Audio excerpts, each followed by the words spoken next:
कांग्रेस को चिंता नहीं है, चुनाव लड़ रहा है। कांग्रेस को कहां चिंता है? राहुल गांधी को कोलंबिया में जाके कॉफी फेटिंग करना है, कहां उन्हें बिहार में आप उतार रहे हैं? इतना मत करिए। बोलो रोहित, क्या बोल रहे हो? एक सेकंड बोलिए। अच्छा बोलिए। देखिए, होल्ड ऑन रोहित, कांग्रेस के मित्र का नाम ले रहे हैं। रोहित होल्ड। हाँ बोलिए ऋषि, बोलिए। अरे हम कह रहे हैं नरकटियागंज में कांग्रेस मजबूत स्थिति में है। एक बार भी प्रियंका और राहुल प्रचार करने तक नहीं गए हैं। 4 और सीट होगा ऋषि मिश्रा जी, आप बिहार मेरे से बेहतर समझते हैं। 4 तो और सीट होगा जहां पे कांग्रेस मजबूत होगा, लेकिन नहीं जाएंगे Rahul Gandhi and Priyanka Gandhi. Why? Because they feel it will be belittling them to go and campaign in Bihar. That's the reality, and Ratnakar Tripathi understands it better than anyone else, but he will still, ये फिर भी बोलेंगे कि Colombia में coffee बना के आप बिहार जीतना चाहते हैं। नहीं होगा, प्रेस कॉन्फ्रेंस से नहीं जीतेंगे वो। आप एक किसी वोटर की तस्वीर दिखा के, उसको इंटरनेशनल एजेंसीज मीडिया में दिखा के, बीबीसी में दिखा के आप सोच रहे हैं आप बिहार का इलेक्शन जीत जाएंगे। जमीन पे उतरना पड़ेगा, किसी और से नहीं। लारेव जी के नेता तेजस्वी यादव से सीख लीजिए, कम से कम अगला टक्कर तो दे रहा है। बीजेपी को अटैक तो करना पड़ रहा है, आपके ऊपर तो बीजेपी टाइम भी नहीं वेस्ट कर रही है Tripathi ji, and that is the reality. Rohit पूरे समय हमारे पे बोली है बीजेपी। रोहित ऐसा है, देखिए राहुल गांधी और प्रियंका वाड्रा जी को, राहुल गांधी और प्रियंका वाड्रा को खाली बड़ा पॉलिटिकल फैमिली के बाल बच्चा की चिंता होती है। ये जो नरकटियागंज से कांग्रेस के नेता का नाम ले रहे थे, ये बिहार के भूतपूर्व मुख्यमंत्री स्वर्गीय केदार पांडे के पोता हैं, मनोज पांडे स्वर्गीय जी के पुत्र हैं। तो राहुल गांधी को कहां फुर्सत है बिहार के भूतपूर्व मुख्यमंत्री के पोता के प्रचार में जाने का। आपको एक बात हम बता देते हैं, नरकटियागंज हो कि फारबिसगंज हो, गोपालगंज हो कि सासाराम हो, बिहार में बहार है, एनडीए की सरकार है। प्रधानमंत्री माननीय नरेंद्र भाई मोदी जी के सबल सामर्थ्य को देखकर बिहार की जनता ने पूर्ण समर्पण एनडीए सरकार के लिए कर दिया है, और 2010 का रिजल्ट ब्रेक होने जा रहा है। रिकॉर्ड ब्रेक चल रही है। तो लारिफ जी बोल रहे हैं भाई हम ब्रेक कर रहे हैं, की जनता आप कह रहे हो बीजेपी ब्रेक कर रही है। तो सोनाली जी, व्हाट आर यू ब्रेकिंग? जन स्वराज क्या कर रही है? प्रशांत किशोर क्या कर रहे हैं? सोनाली जी, कुछ नहीं है, एकदम गर्दा मच गया है बिहार की जनता। गर्दा मच गया है? अरे तो प्रशांत किशोर बोल रहे हैं कि गर्दा तो हम मचा रहे हैं। एकदम तेजस्वी हारेंगे राघोपुर से। रोहित, ये अगर नहीं हुआ तो जवाब देना भारी पड़ेगा तुमको। हाँ सोनाली जी, मैम ओवर टू यू। मैं यही कह रही हूँ कि जितने भी प्रवक्ता यहाँ बैठे हुए हैं, चुनावी एनालिस्ट बन गए हैं, कोई भी प्रवक्ता काम नहीं कर रहा, अपनी पार्टी की बात नहीं रख रहा। अभी भी हम बिहार के मुद्दों पे बात नहीं कर रहे, हम एनालिस्ट बन गए यहाँ पे बैठ के।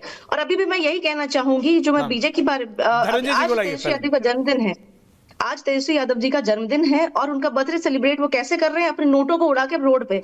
अगर आप सामाजिक न्याय की बात करते हैं, बिहार के विकास की बात करते हैं, जन्मदिन के अवसर पर छोटा अच्छा काम भी कर सकते थे, लेकिन आपने क्या तय किया? नोटों को उड़ाना तय किया। तो यही पे आपकी मानसिकता दिखाई पड़ती है। दूसरी बात ये, जो मैं बीजेपी के बारे में कह रही थी कि इतनी अकलमंद पार्टी है कि अपना दुष्प्रचार खुद कर रही है। मैंने कहा कि जिस ढंग से जनसुराज के नेताओं को तोड़ने का काम बीजेपी ने किया है, ये पूरी बिहार देख रही, पूरी दुनिया देख रही है।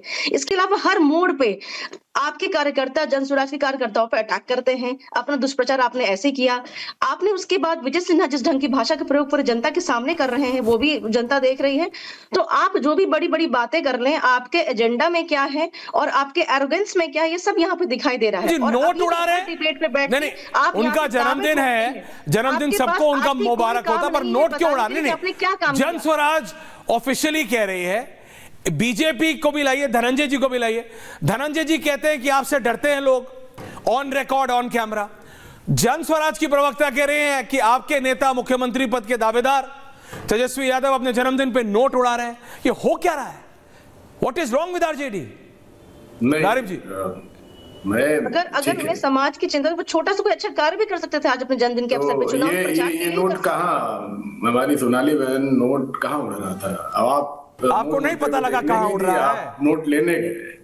सवाल ये नहीं है, चलिए वो बात बहुत ही, उसके लिए शायद डिबेट के लिए इतना वो नहीं है। अच्छा, नहीं, सवाल ये है कि जो लॉ एंड ऑर्डर की समस्या बिहार में पैदा हुई, जो वायलेंस अगेंस्ट वुमेन बढ़ा है, जो वायलेंस अगेंस्ट शेड्यूल कास्ट बढ़ा है, दलितों के ऊपर टारगेटेड हिंसा बढ़े हैं, इसके बारे में भारतीय जनता पार्टी को और बिहार सरकार को जो जवाबदेही उनकी होनी चाहिए, जो उनका तय होना चाहिए कि आप के दौर में इतनी हिंसाएं हुई, जितने भी नेता भी पैराशूट कूद रहे हैं, आ रहे हैं बिहार में, लैंड कर रहे हैं, होटलों में ठहर रहे हैं, होटल के सीसीटीवी पे टेप चिपकाए जा रहे हैं, बैठकें चल रही हैं, ये सब सवाल ये है कि बिहार की स्थिति जो है उस पर कौन बोलेगा, उस पर कौन जवाब देगा, उस पर कौन जिम्मेदारी लेगा?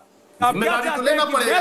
20 साल तक आपने कौन चाहते हैं कि मैं दूं? आपने भ्रष्टाचार किया है, ये रहे आपके नेता कितने दिन काम किया, आपके नेता कितने दिन कितने महीने डिप्टी सीएम रहे, ये सवाल बीजेपी से भी है, जेडीयू से भी है, आरजेडी से भी है, ये सवाल सबसे है।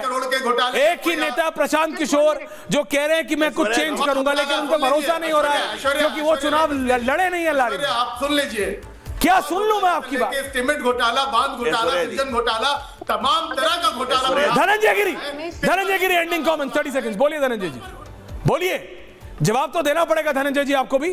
ऐश्वर्या जी, इनका कहना है कि इतने सारे नेता हैं, तो हमारे यहाँ तो कॉमन आदमी नेता बनता है। आपके यहाँ जो मौका लगेगा तो लालू जी मुख्यमंत्री बनेंगे, राबड़ी देवी बनेंगे, वो जाएंगे, तेजस्वी यादव बनेंगे। आप कॉमन हो, बनाएंगे ही नहीं, आप भी बन जाओ। आप नेता बनाएंगे नहीं। हम दुनिया की सबसे बड़ी पार्टी है, आम आदमी हमारे यहाँ कॉमन से बड़ा कॉमन सारे हमारे राज खड़े के खिलाफ, हमारे यहाँ दुनिया भर के नेता बने। आपके यहाँ तो जब मौका मिलेगा तो परिवार से बाहर नहीं। देखिए ये रियलिटी है। लालू की ललटेन और लालटेन से बाहर आप जा नहीं सकते। देखिए लालटेन और वो बात हो गया अवधेश जी, लेकिन जो एक बात जो आपने कही शुरू में कि बिहार के बारे में बात कौन कर रहा है, बिहार को क्या प्रशांत, आपने एक बात और कही थी कि प्रशांत किशोर का एक भी वोटर आपको जमीन पे नहीं मिला, तो क्या ये सब 250 करोड़ का खेल है? क्योंकि ये प्रशांत किशोर का अपना है, उनके द्वारा अर्जित किया गया पैसा, उस पर कोई डाउट नहीं, वो सब देख रहे हैं। पर मैं कह रहा हूं उनका कोई वोटर नहीं, क्या ग्राउंड पे वो कोई इंपैक्ट डाल पा रहे हैं क्या? रोहित बोलिए, आप एंडिंग में नहीं करने दे रहे हैं, बोलिए क्या बोलना है आपको, बोलिए क्या बोलना है रोहित? नहीं सुनिए ना, बिहार से लालटेनिया युग का सफाया हो रहा है। मुगलिया सल्तनत के बहादुर शाह जफर, और अगर जीत गए तेजस्वी यादव तो बिहार छोड़ना पड़ेगा तुम्हें। आखिरी राजकुमार तेजस्वी यादव होंगे, तेजस्वी यादव होंगे। लालटेनिया युग खत्म करेगी बिहार। लारेफ जी मैं समझ रहा हूं, लेकिन मैं सिर्फ इतना कह रहा हूं, नहीं चाहिए आप बिहार की जनता उसके लिए वोट करे जो बिहार को बेहतर करे। अब जब चुनाव प्रचार समाप्त हो चुका है, ये जो एंटी सोशल एलिमेंट्स हैं, ये पौआ, नोट, डराना ढकाना, इस सब के चक्कर में नहीं, विकास के लिए, बिहार के विकास के लिए, अपनी अगली पीढ़ी के विकास के लिए, बिहार के युवाओं के विकास के लिए, अपने शहर, अपने गांव, अपने कस्बे के विकास के लिए, उसके लिए जो बेहतर हो उसके लिए वोट कीजिए, लेकिन वोट जरूर कीजिए।